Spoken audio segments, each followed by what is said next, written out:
कर रहे हैं और मैं नहीं जाऊंगा, ऐसा होगा? ऐसा नहीं होगा महाराज, आपको भी चलना चाहिए।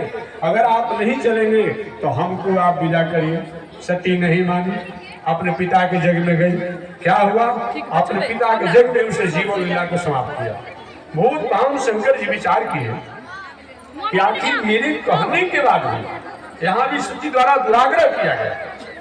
आग्रह करना चाहता था महाराज चलिए जग में, लेकिन बाबा ने समझा दिया कि नहीं, तुम्हारे पिता हमारे विरोध में जग कर रहे हैं।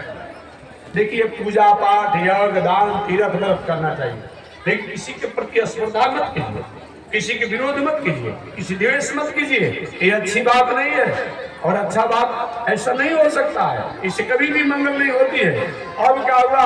प्रजापति दक्ष शंकर जी को अपमान करने के लिए जग कर रहा था। बहुत बार शंकर जी समझाए, नहीं मानी और पिता के घरे जाकर समाप्त हो गई। बाबा ने विचार किया ऐसा क्यों हुआ? तो ध्यान में आया, जबकि शंकर जी के बारे में आप जानते हैं कि सो भावी मीठा हूं त्रिपुरारी। वो कौन है त्रिपुरारी जी? जिनके महामृत्युंजय रुद्राभिषेक जपने से करने से हम लोग मंगल को प्राप्त करते हैं। वो सब त्रिपुरारी जी भूत पावन शंकर जी कह रहे, देवी जी जाना ठीक नहीं होगा। सती नहीं मानी। बाबा ने ध्यान किया, ऐसा क्यों? मेरे नाम को जप करके, मेरे नाम पर कहीं अभिषेक करके, ध्यान करके लोगों का मंगल हो जाता है। और आज सब मैं सती से कारा गवत जाऊं और कहीं जाऊंगा मैं, ऐसा क्यों? अब बहुत पावन शंकर जी ने ध्यान किया तो ध्यान में आया कि भावी होता ब्रह्मा की लेखनी तब तो कुछ कर सकते थे। ये भावी नहीं है, हरि इच्छा भावी बलवाना। हरि की इच्छा से भावी है, इसको मैं टाल नहीं सकता हूँ, इसको मैं टाल नहीं सकता हूँ। यही होगा। इसलिए जीवन में आग्रह तो होना चाहिए, दुराग्रह नहीं होना चाहिए। पार्वती जी के पुत्र गणेश जी हुए और गणेश जी जब हुए तो सब लोग देख रहे थे। पार्वती ने कहा, आप शनिदेव ईर्ष्या करते हैं मेरे पुत्र को कि नहीं माता जी मैं देख दूंगा तो अनिष्ट हो जाएगा। ऐसे होता है थोड़े, आप मेरे पुत्र को देखिए।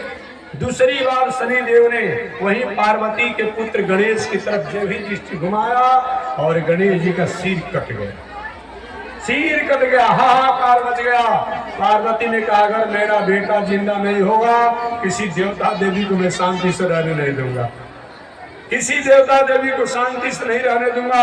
अंत में हुआ कि चलो भाई कहीं से सिर, आज ही शल्य क्रिया नहीं है कि दूसरे का किडनी है, दूसरे का लीवर है, दूसरे का आंख है, कहीं इधर उधर कर दिया जा रहा है। ये पहले भी व्यवस्था थी। अब कहीं से एक हाथी का एक सिर ला करके और इधर जोड़ दिया गया, अब उसको भी शल्य क्रिया द्वारा ठीक कर दिया गया। ये स्थिति थी। वही जो सुंदर मुख वाले पार्वती नंदन थे वो गजमुख वाले हो गए। इसलिए मैं कहना चाहता हूँ, आग्रह तो होना चाहिए, दुराग्रह नहीं होना चाहिए। जब जब भी दुराग्रह होता है उस दुराग्रह का परिणाम अच्छा नहीं होता है। ऐसे प्राण प्रतिष्ठा के अवसर पर ये सूर्यवंश एक ऐसा वंश है जिस वंश में 4 भगवान इस वंश से संपर्क रखते हैं। हिरण्याक्ष,